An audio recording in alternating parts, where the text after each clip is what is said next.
नव नव audio video comedy आ लाइव प्रोग्राम सबसे पहले देखबा के लिए हमारे यूट्यूब चैनल मैथिली दबंग के लाल बटन दबा कर सब्सक्राइब करू।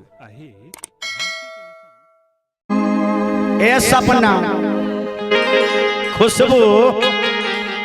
सुनो देखी भैया बड़ी दर्द कहानी है, बड़ी दर्द कहानी है। एक औरतिया अपना मर्द से कहतिया जे ए हो राजा हाँ भाव में आबो हाँ ए हो तू भाव में आबो। औरतिया कहतिया कि जय हो ना पुरु बाबा बलमुआ जय हो रूबा बलमुआ। जमाना खराब हो, देश दुनिया खराब हो, बच के जाइए कोनो सौतनिया से नेह मत लगाइए। और रतिया कहतिया बड़ी भाव में जय हो रूबा बलमुआ जजुआ मारे बंगलिया जजुआ मारे बंगलिया जय हनपो रूबा बलमुआ जय हनपो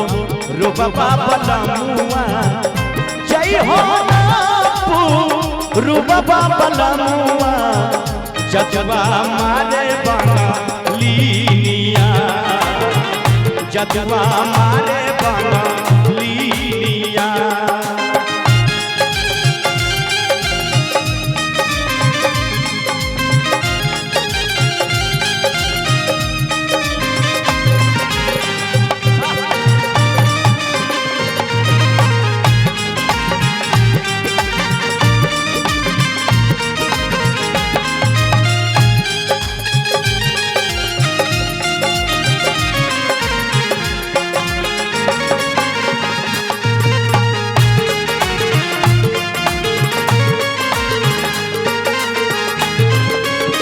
और क्या कह दिया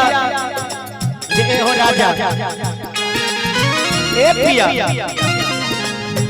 जजुआ मारे तोहे सुगना बनई दीहे पिजरावा में डाली ये राजा जी दीहे पिजरावा में डाली।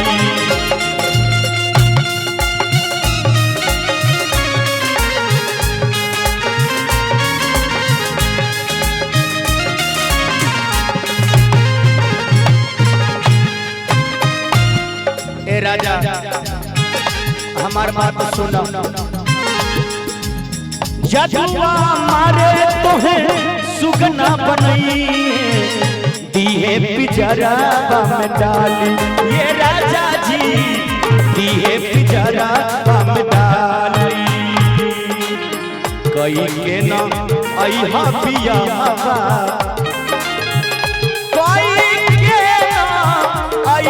पियावा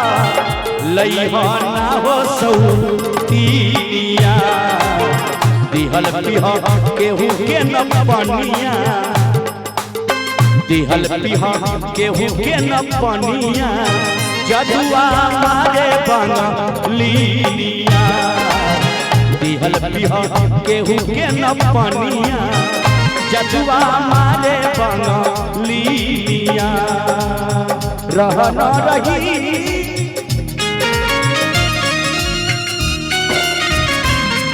ए राजा कहियो माहुर खाके मर जा पियन ना छोड़ब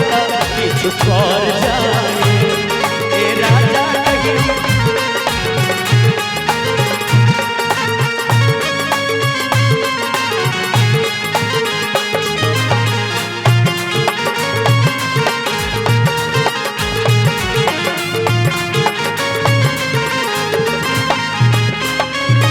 दिया अपना मर्द से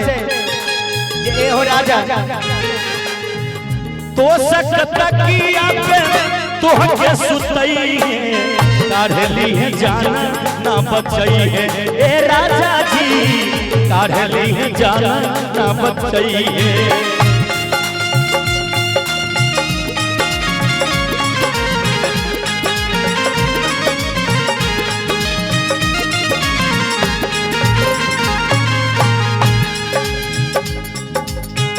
तो तकिया पे आए आई आई आई देखी एक खुशबू ए सपना अही तहार भतार हो तहार भतार तहरा याद में सुखाल जाता पीते पीते सुखा गया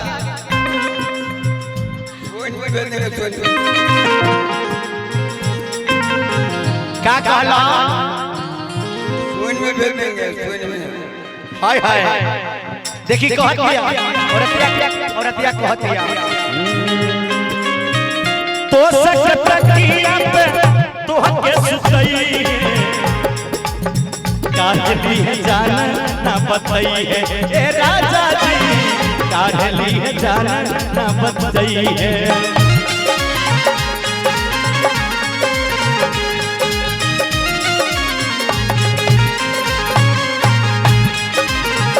तो तकिया पे तोहके सुतई है काढ़ली है जाना ना बतई है ए राजा जी काढ़ली है जाना ना बतई है चंदन पवन राही वीरेंद्र चंदन पवन राही वीरेंद्र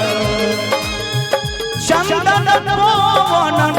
राही वीरेंद्र शिल्पी के मानीला चालिया शिल्पी के मानीला चालिया जय हो रूप बाबलमुआ जय हो रूप बाबलमुआ जदुआ मारे बलिया जदुआ मारे बलिया जदुआ मारे बलिया जदुआ मारे बलिया जदुआ मारे बलिया जदुआ मारे बलिया जदुआ मारे